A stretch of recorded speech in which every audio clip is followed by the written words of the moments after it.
Olá, muito boa noite a quem nos acompanha agora. Bom dia, boa tarde, boa noite aos que vão nos acompanhar posteriormente. Eu sou o Flávio Rezende e em parceria aqui com a Rádio Trabalhador, estamos aqui em mais uma edição do nosso programa A Voz do Cerrado. Hoje é dia 25 de janeiro de 2019 e hoje, com muito prazer, eu recebo meu amigo Leonardo Henrique Panza. E aí, tudo bom? Beleza? Joia, pessoal? Tudo bem? E aí, Leonardo, quais são as suas expectativas aí, né, para esse Brasilzão nosso? Olha, hoje eu não sei o que está acontecendo nesse janeiro, não, porque ele tem que acabar logo ou vai acabar com a gente. Pois é, rapaz, e assim, essa semana a gente teve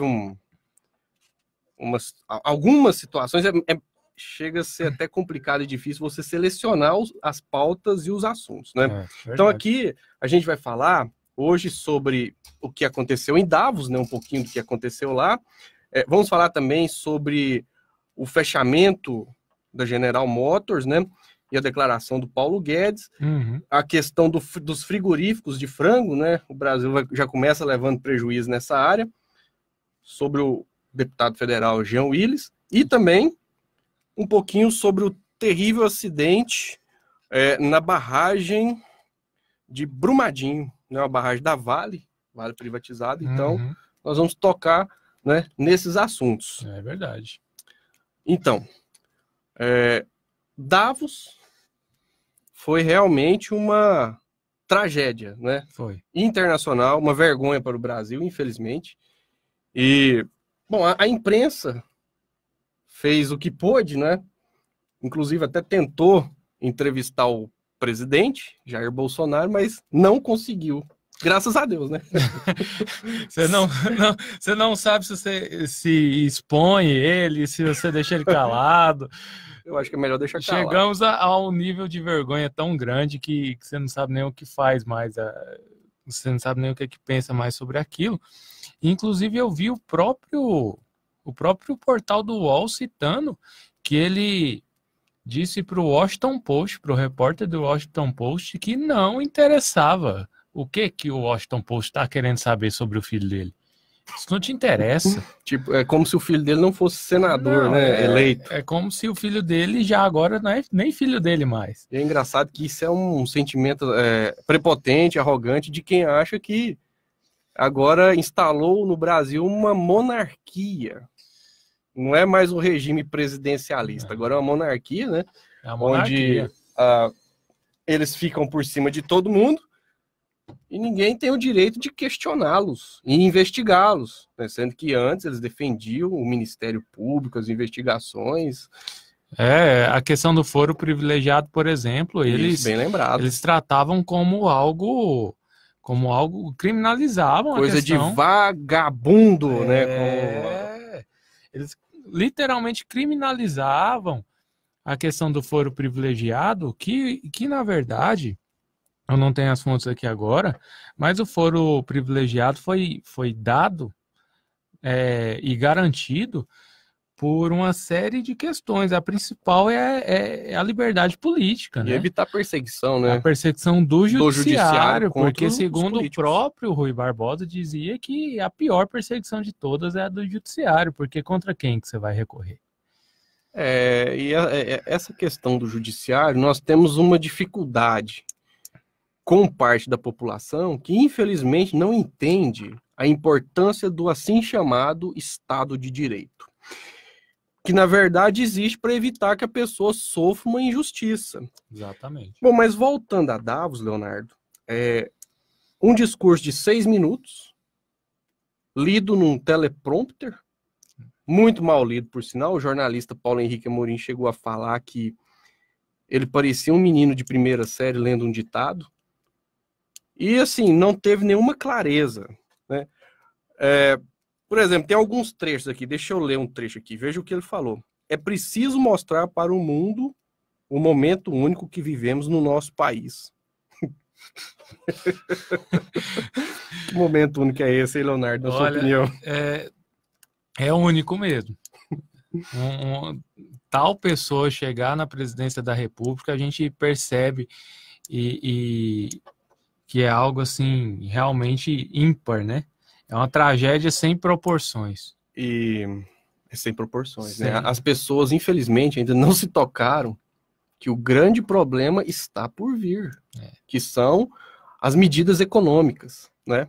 Hoje nós nem vamos tratar disso, mas num futuro não muito distante, nós temos que analisar, né, quais são as perspectivas econômicas, não para as pessoas que têm condições de especular na bolsa de valores e ganhar dinheiro, mas para o trabalhador que tem como único patrimônio a própria capacidade de trabalhar, né? A mão de obra, né? Mão de obra, que é o grande patrimônio da maioria da população. É o grande patrimônio de 99% da população, né? Não adianta também os empregados que hoje se dizem classe média e que ganham um pouquinho a mais do que o salário mínimo, eles têm um certo nível de ilusão nesse discurso. Eles acham que esse discurso serve para eles, né?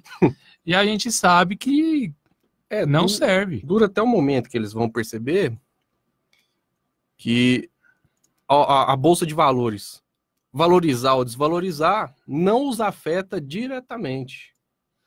Não na proporção que eles esperam, não no resultado que eles aguardam, né? Na verdade, a especulação, ela é uma espécie de loteria e que não adianta eles assistirem um informativo econômico e achar que aquilo serve para eles, né?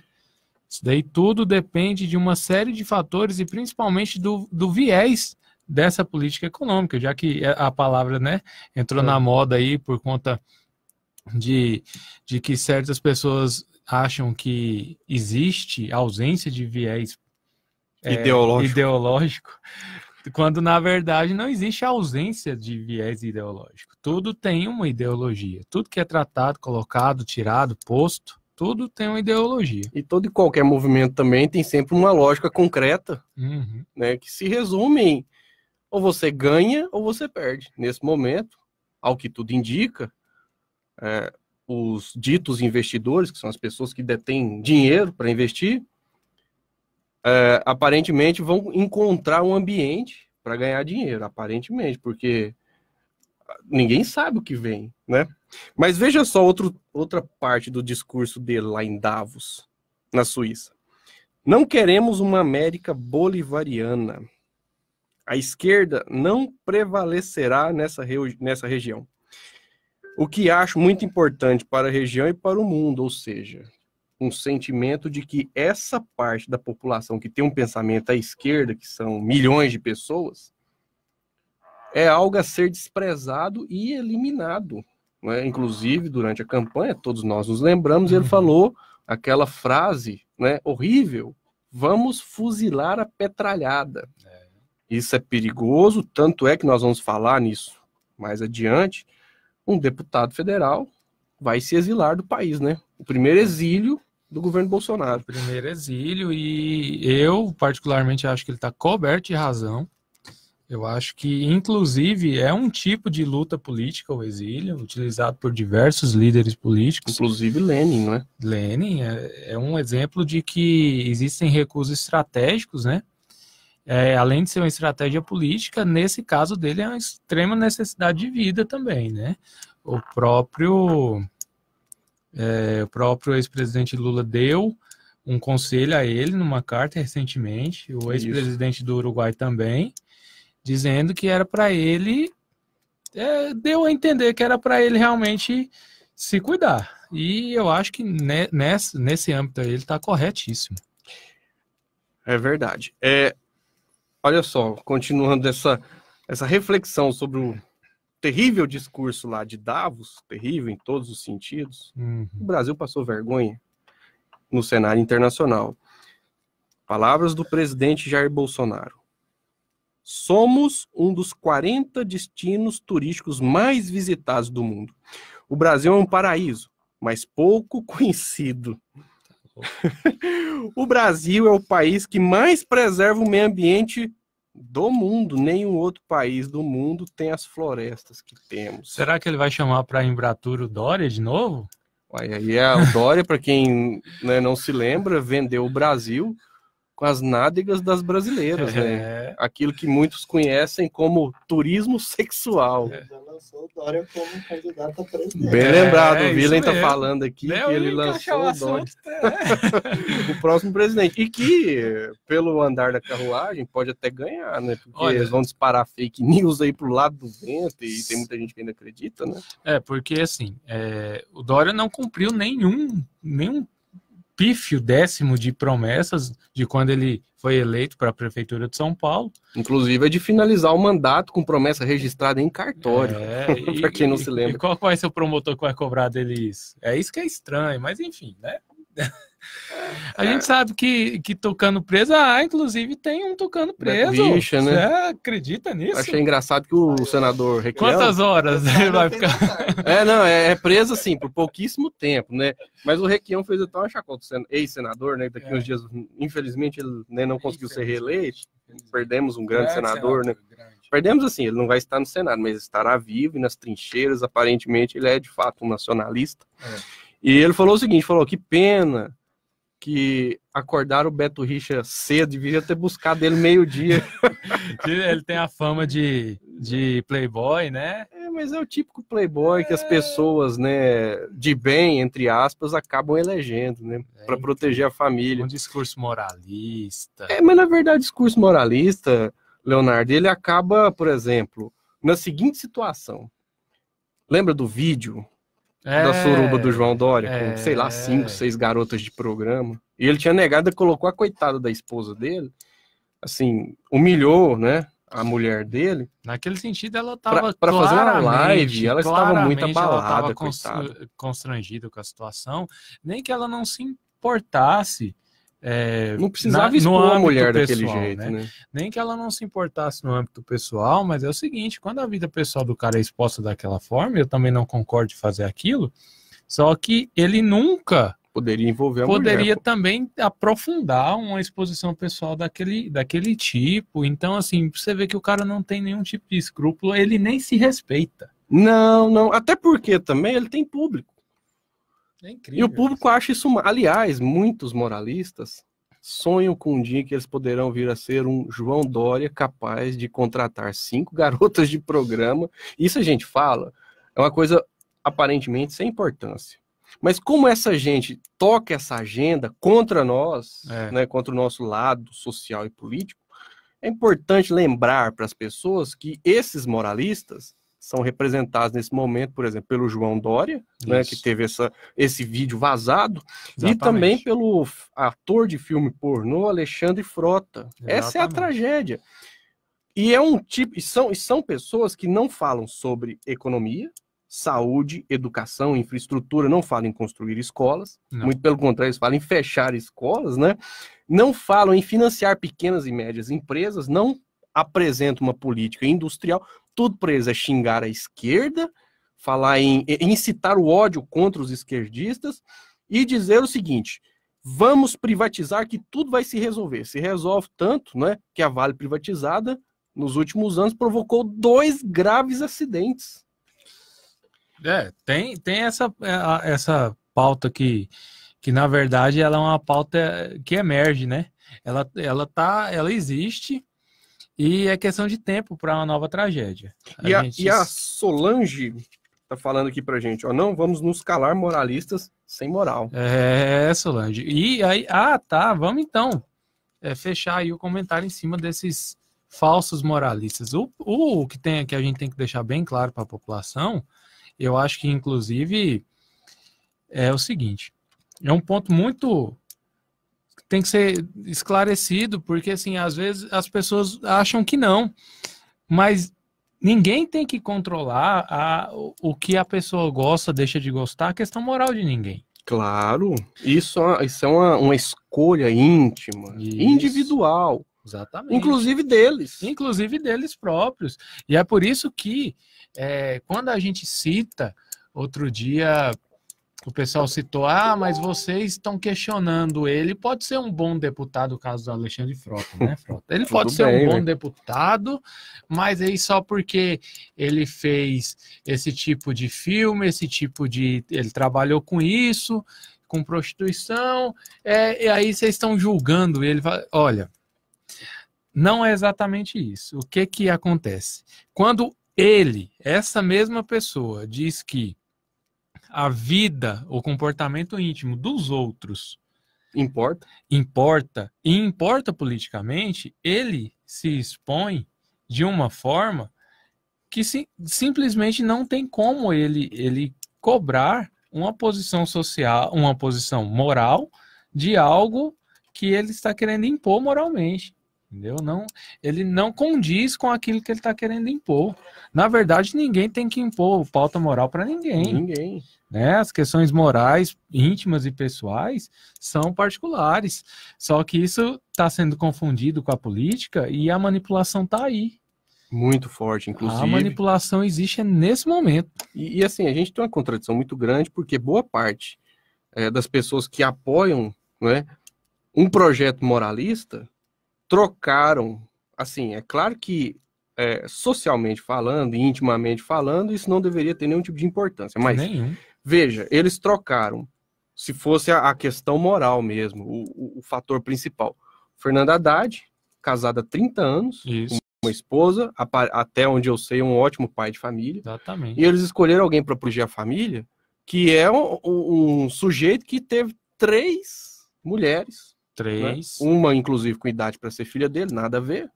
Isso é problema dele. Isso pra gente não importa, né? Mas é uma contradição. Que é o que eles exigem e eles são os primeiros a não andarem, não lerem nessa cartilha que eles próprios exigem, né? Não, e assim... A contradição ela é muito, muito básica nesse sentido.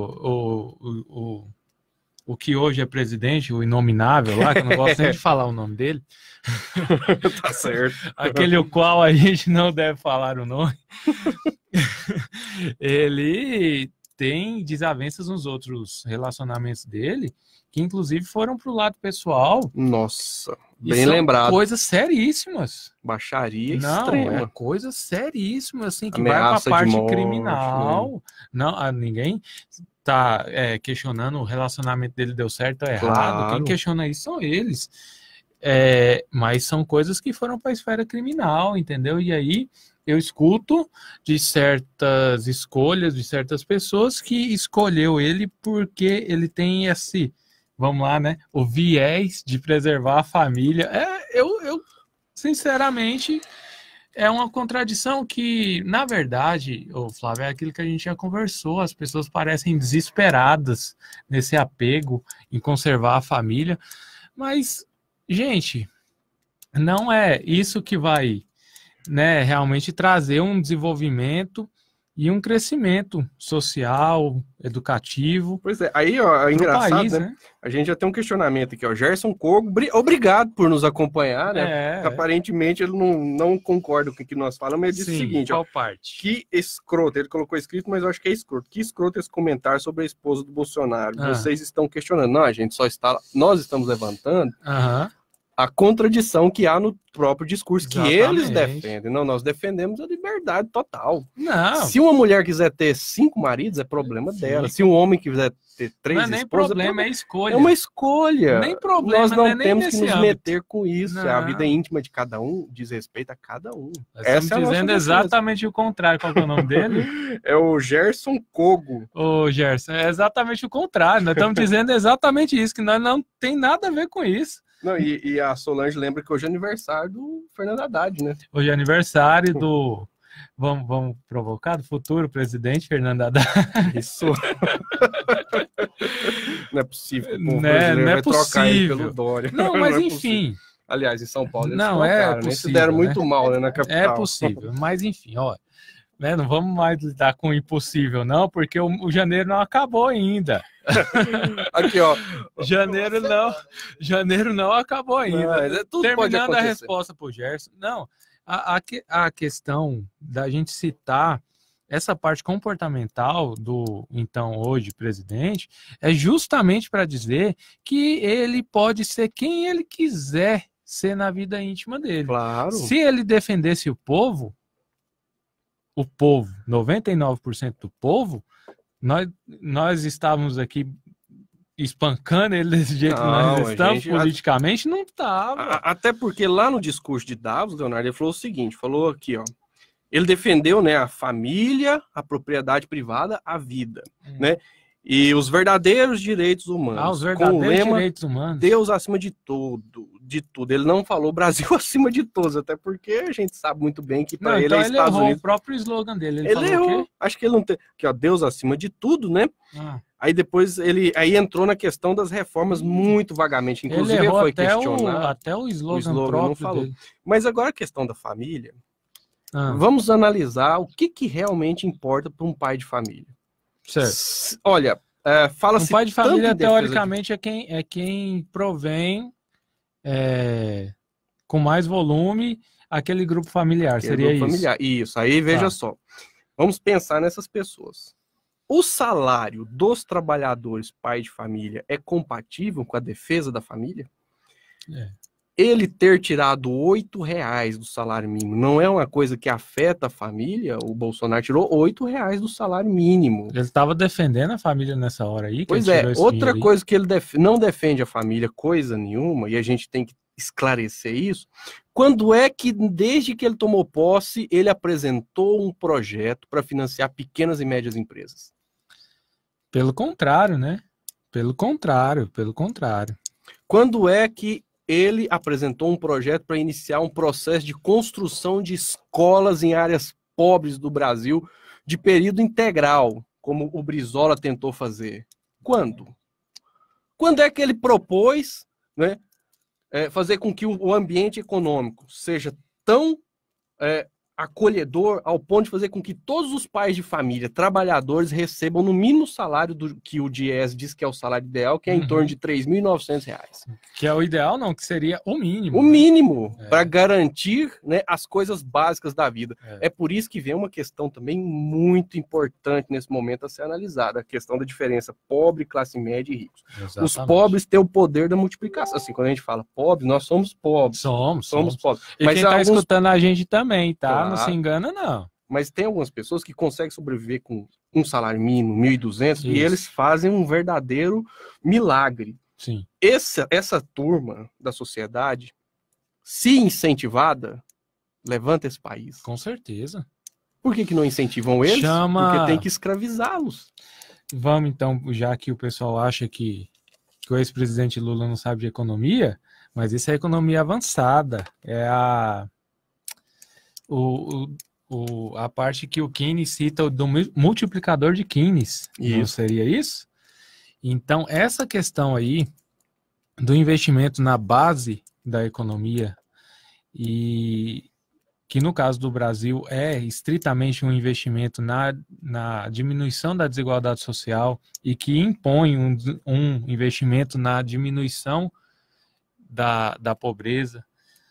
Cara, olha, é um vazio tão profundo, é uma distância tão grande entre pobres e ricos nesse país, que ela não é do normal. Porque é o seguinte, ela não é do normal do capitalismo, ela não é do normal de nenhum sistema econômico. Na verdade, o capitalismo, e alguns, inclusive, economistas liberais já disseram isso, que o Brasil ele nunca teve uma revolução capitalista verdadeira, porque a gente tem um sistema tão fechado, uma desigualdade tão grande, que o país não pode ser nem considerado liberal nesse sentido, capitalista nesse sentido. Pois é como se a gente tivesse acabado de sair das capitanias hereditárias. Não, e não é capitalista.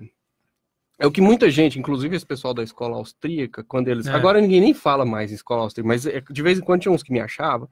Eles chamavam esse capitalismo brasileiro de capitalismo de compadres, né? Que é o quê? O Estado escolhendo alguns capitalistas para financiar. Isso. O que eu pessoalmente não acho errado. Até não porque, é errado, porque esses capitalistas que são financiados, eles fizeram por onde? Aí, nesse sentido aí, nós devemos invocar a tão falada meritocracia. Por exemplo, os irmãos Batistas, proprietários da JBS, sim, tem inclusive um documentário no Netflix que cita eles, que chama Rotten. Quem tiver Netflix, assista, muito bom, são 6 episódios falando sobre as empresas de alimentos no mundo. Tem no Netflix esse? Tem no Netflix. Muito Rotten, bom. né? Rotten, com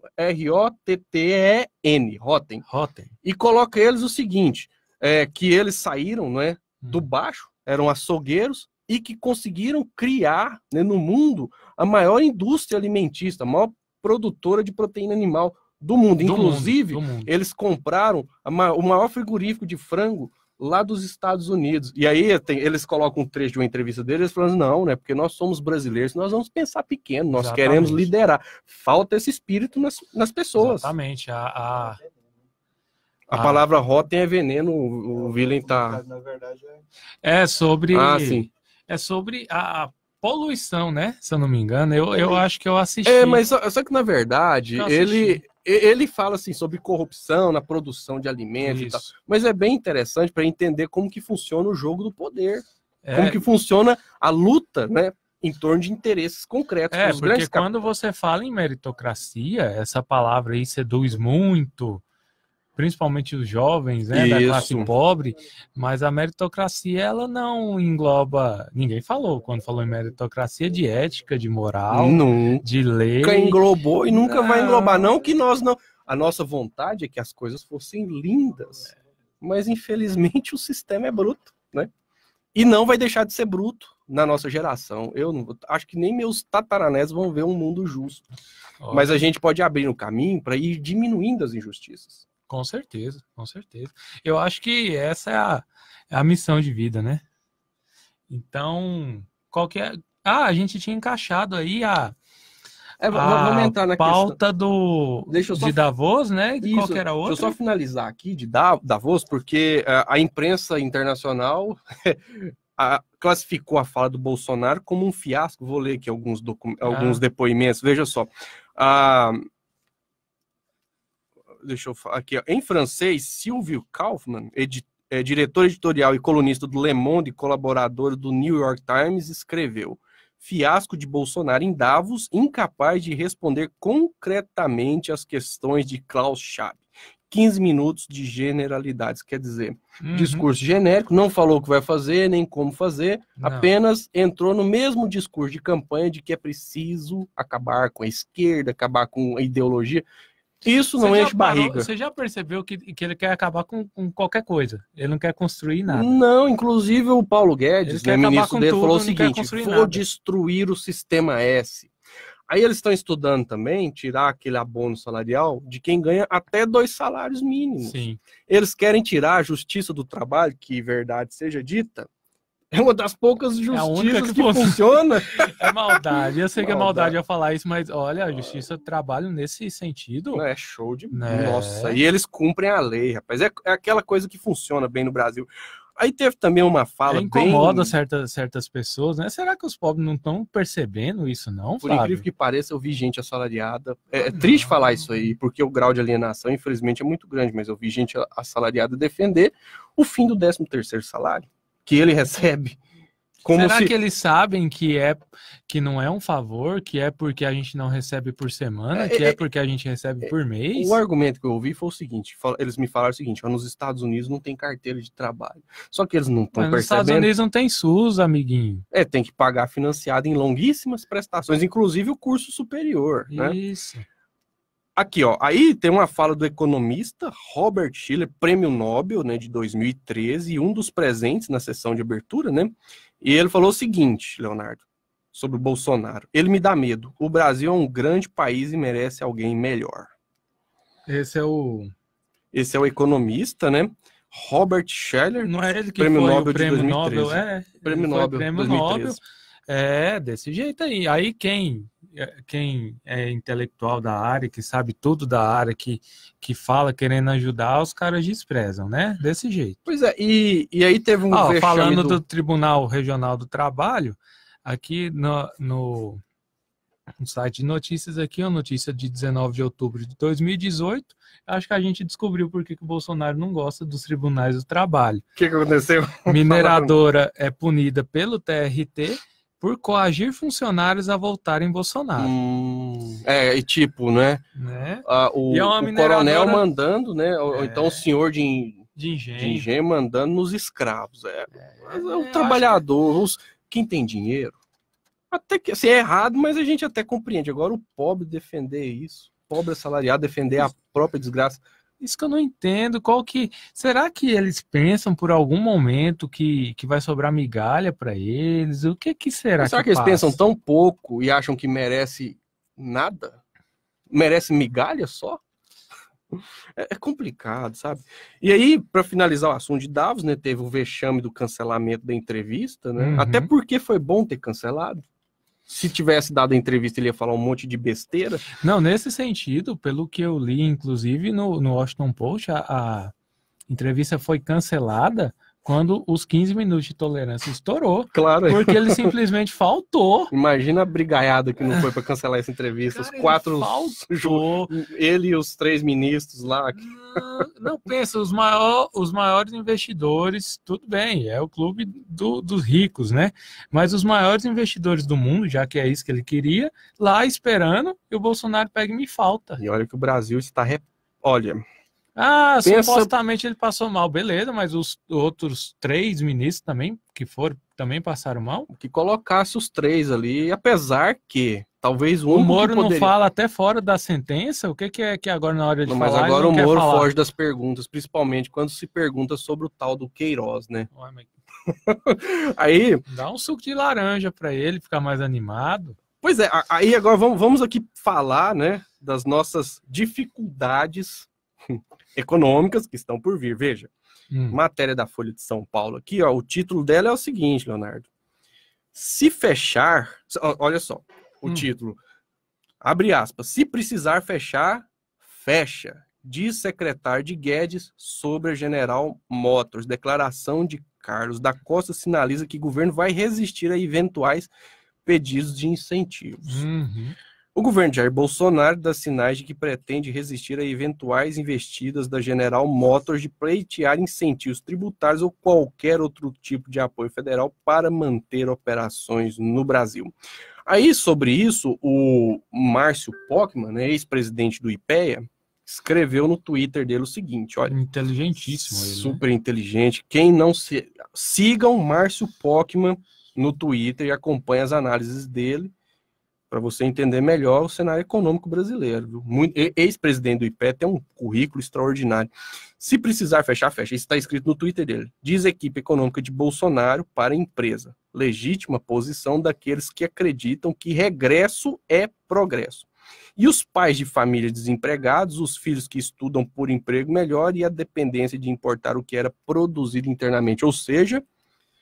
os funcionários, né? E eu acho que a gente tem que ressaltar algo que eu vi, inclusive, numa matéria que não é dos grandes portais, mas essa situação toda está ocorrendo após reforma trabalhista, né? Sim. Esses funcionários mesmo aí, ó, que vão ser demitidos aí caso essa fábrica feche, eles já tiveram um salário diminuído na metade. Claro.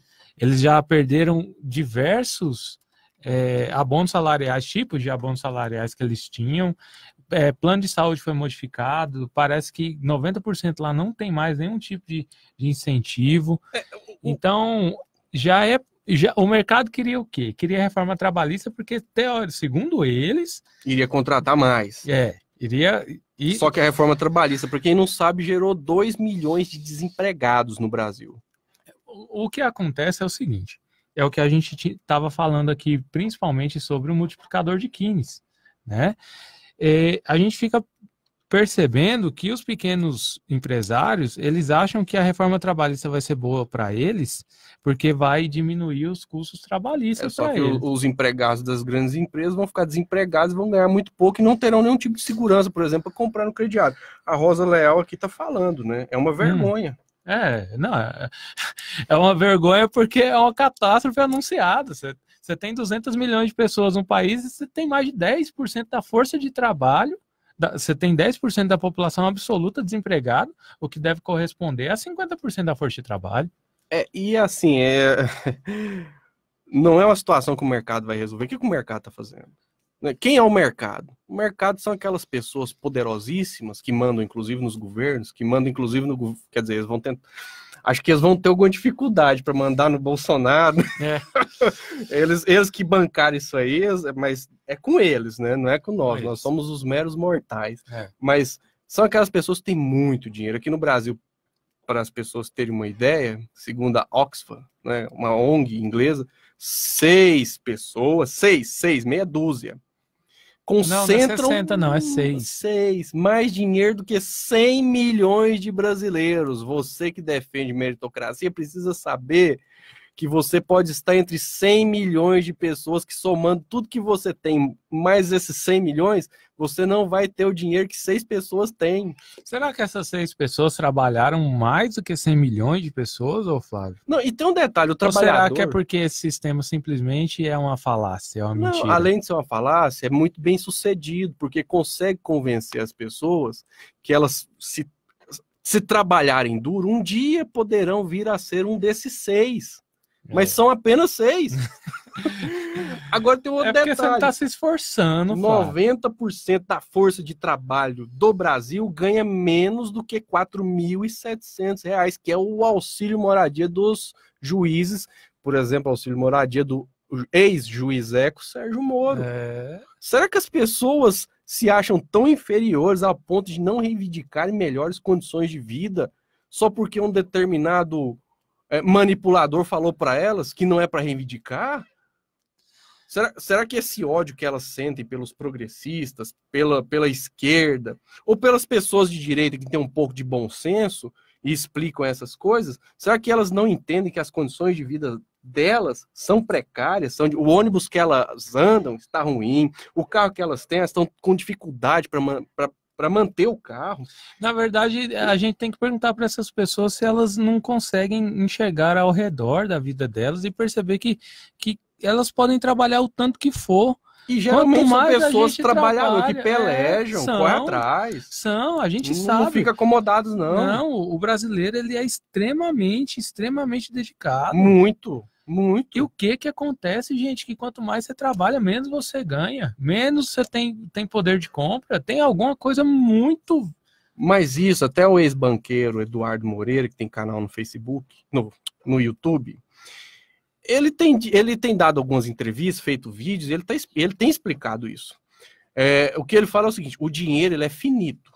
Para as pessoas que estão nos ouvindo, precisam entender o seguinte: que o dinheiro, você tem um limite de dinheiro. Esse dinheiro circula. Hoje ele está circulando de uma maneira que ele está indo para o bolso das pessoas mais ricas, mas está sendo tirado do bolso das pessoas mais pobres. Exatamente. Inclusive, essas pessoas estão agora com jornadas extremamente exaustivas de trabalho e não tem a mínima recompensa por isso. E é claro que a gente tem que respeitar a fé de cada um. Esses dias eu estava conversando com um jardineiro, e aí, no meio dessa conversa, eu questionei isso com ele. Aí ele virou e falou para mim: não, mas vamos entregar para Deus. Aí eu perguntei para ele: mas será que Deus quer que a vida das pessoas seja tão ruim igual está agora? É esse o Deus que você acredita? Que quer ver a maioria do povo sofrer? Mas Deus, esse Deus cristão, suponho que seja, ele diz, inclusive eu sou de formação cristã, o Deus cristão, ele diz que Jesus, né, no caso, ele diz que a primeira coisa que a gente tem que fazer é se respeitar. Claro. Será que essas pessoas não se respeitam ao ponto de abaixar a cabeça dessa forma, um servilismo? Bem-aventurados os pacificadores, porque eles serão chamados de filhos de Deus.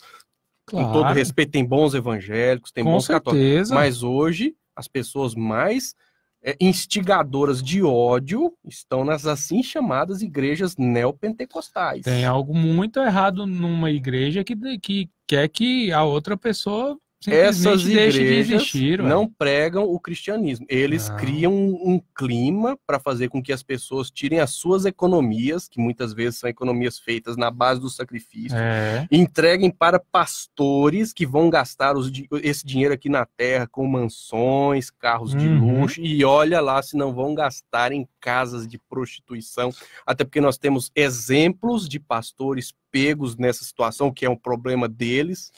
Mas as pessoas precisam entender que eles estão sustentando essa luxúria. Claro, vamos colocar aí líder espiritual, né? Esse líder espiritual, ele pode ser de qualquer religião, que a doação para a igreja, ela é uma doação para as causas da igreja, não é um enriquecimento desse líder. Eu conheço igrejas sérias, que usa o dinheiro dos dízimos, inclusive com muita transparência, para acolher as pessoas. É importante. Para ajudar as pessoas que estão em dificuldade. Isso é muito importante. E aí tem um lado bom das igrejas cristãs, né? A gente ressalta a palavra cristã, porque aí eles acabam sendo seguidores de Cristo, que tem um sistema de ajuda mútua poderosíssimo. Então eles acolhem as pessoas. Agora, existem os picaretas, esses precisam ser desmascarados. Por mais que eles sejam poderosos, nós temos que começar a levantar a voz contra eles. Não, e mesmo nas religiões orientais, nas religiões de matriz africana, em todas as religiões, se o líder espiritual está fazendo mais mal para essas pessoas do que bem, tem alguma coisa muito errada. Entende? Eu acho que as pessoas têm que olhar no espelho, se respeitar primeiramente, porque o conceito da palavra igreja é outro, né? É para ajudar as pessoas. Até porque a igreja primitiva, né, eles pegavam os bens que eles tinham, entregavam nos pés dos apóstolos, segundo a Bíblia, lógico. E ninguém sentia falta de nada, porque uns ajudavam os outros. Exatamente. Leonardo, equidade, né? Os erros na condução da política externa do presidente Jair Bolsonaro já começou causando prejuízos, né, no mercado de produção de justamente frango. Por não respeitar a religião dos outros. Justamente, né? Por não respeitar a religião dos outros e querer mexer numa situação muito delicada e que não vai dar nenhum tipo de ganho para o Brasil, muito pelo contrário, já antes de ser feita a tal da medida de tirar a embaixada lá da Palestina e colocar em Jerusalém, antes de fazer isso, já causou prejuízos, desemprego, olha só.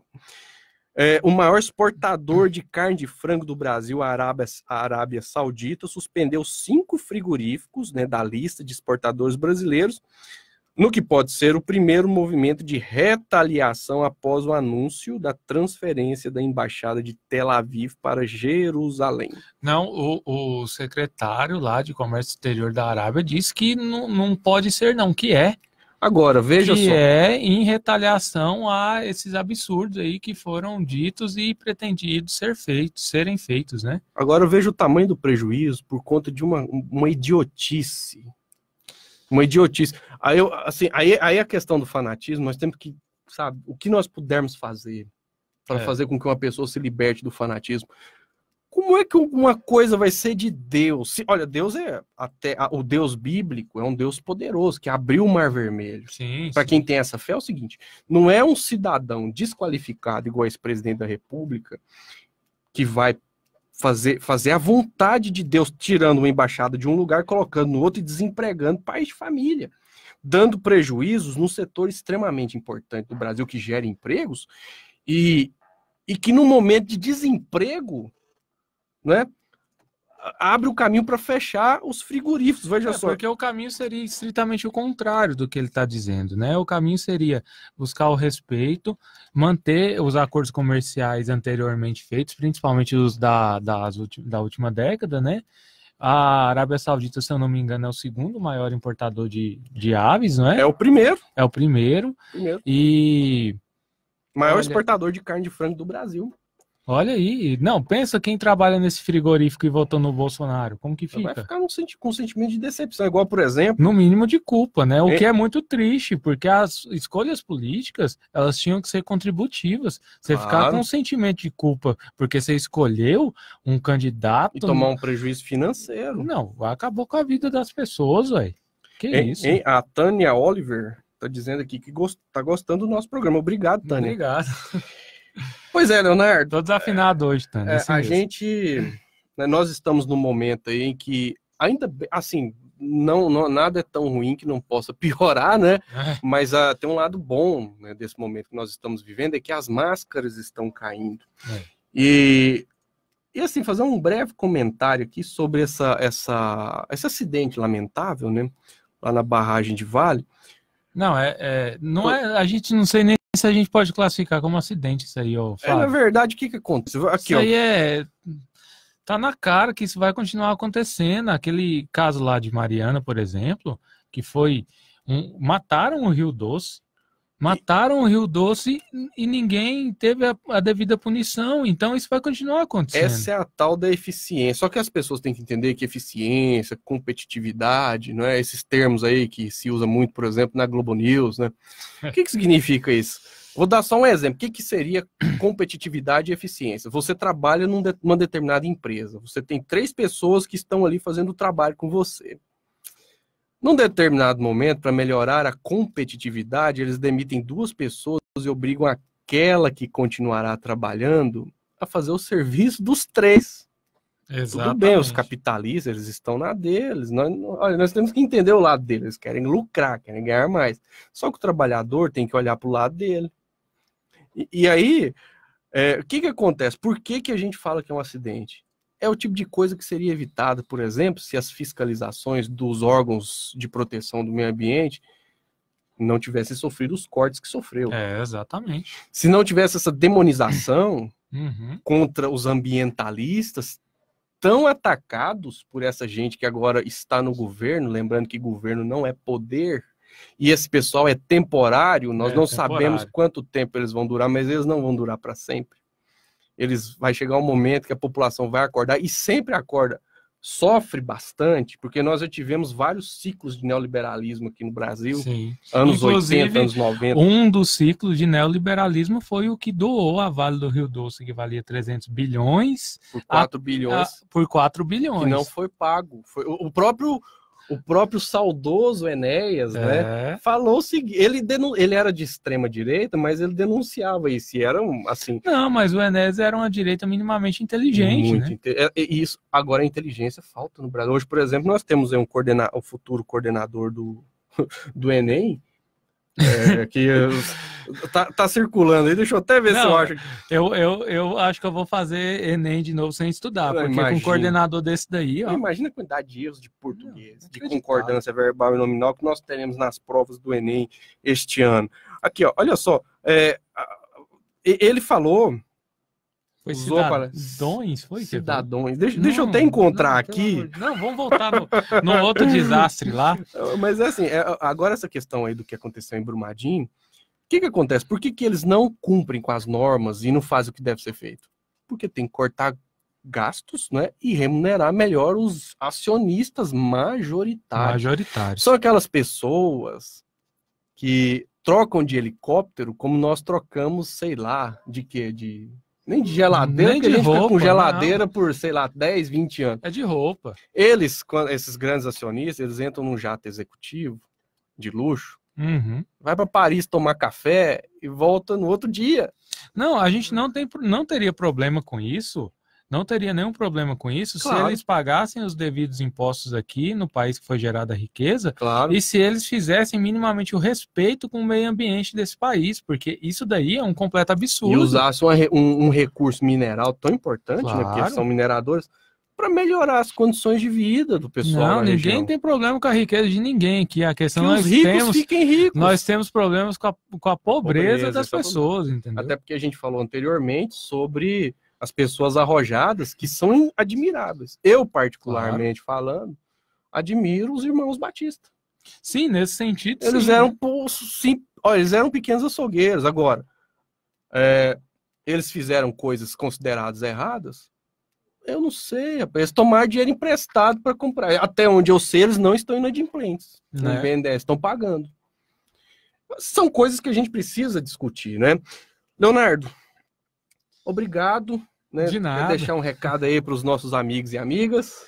Olha, eu quero sim agradecer, né, a paciência aí em escutar a gente e dizer que para vocês, quando tiver alguma dúvida, envie a sugestão de pauta. Olha, pessoal, eu quero que vocês falem sobre tal coisa que eu estou em dúvida, o que vocês acham de tal coisa, que a gente comenta, vamos ver qual que é o ponto pacífico aí da situação, né, Flávio? Claro, até porque o que nós queremos é dialogar e unir forças. As mesmas necessidades e angústias de quem nos assiste, inclusive os que nos ofendem, nos xingam aí nas redes sociais, as mesmas angústias de vocês são as nossas. As mesmas. Nós queremos andar em ruas com boa qualidade de asfalto, queremos que nossos filhos estudem em boas escolas públicas, que os hospitais públicos funcionem bem. Para todo mundo. Para todas as pessoas, que ninguém morra à míngua porque não tem dinheiro para comprar remédio. O que nós queremos são essas coisas, que a alimentação das pessoas seja uma alimentação de qualidade. E aí você falou, agora há pouco, me veio aqui na memória agora,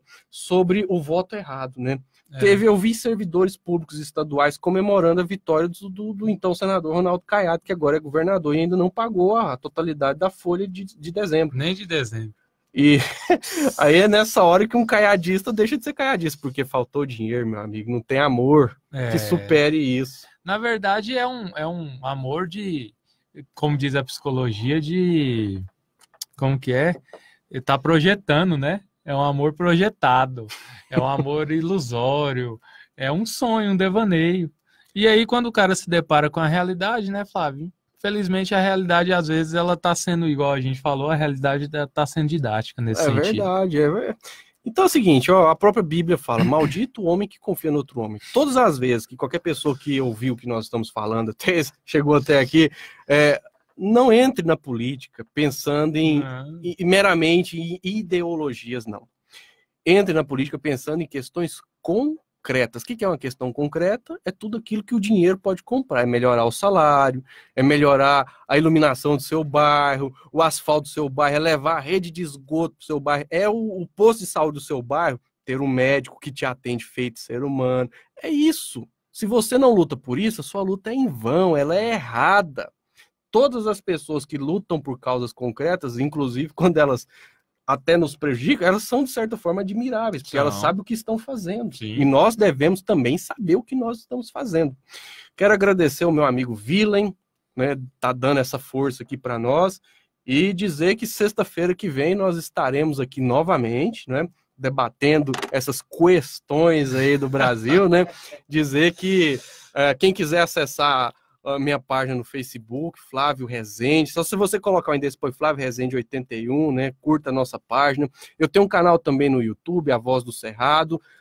Só você colocar lá, YouTube/A Voz do Cerrado, né? E também curtir aqui a página da Rádio Trabalhador, se inscrever no canal do YouTube da Rádio Trabalhador também. Nós temos que fortalecer essa mídia, unir as nossas forças, até porque nós merecemos uma vida boa, afinal de contas, somos trabalhadores e brasileiros, né? Vivemos nessa grande terra, um paraíso na terra, recursos naturais, minerais. Então nós temos tudo aí para viver bem, mas para isso nós temos que unir força, parar com essa brigaiada idiota aí. E a política é isso, né, Flávio? A política é você direcionar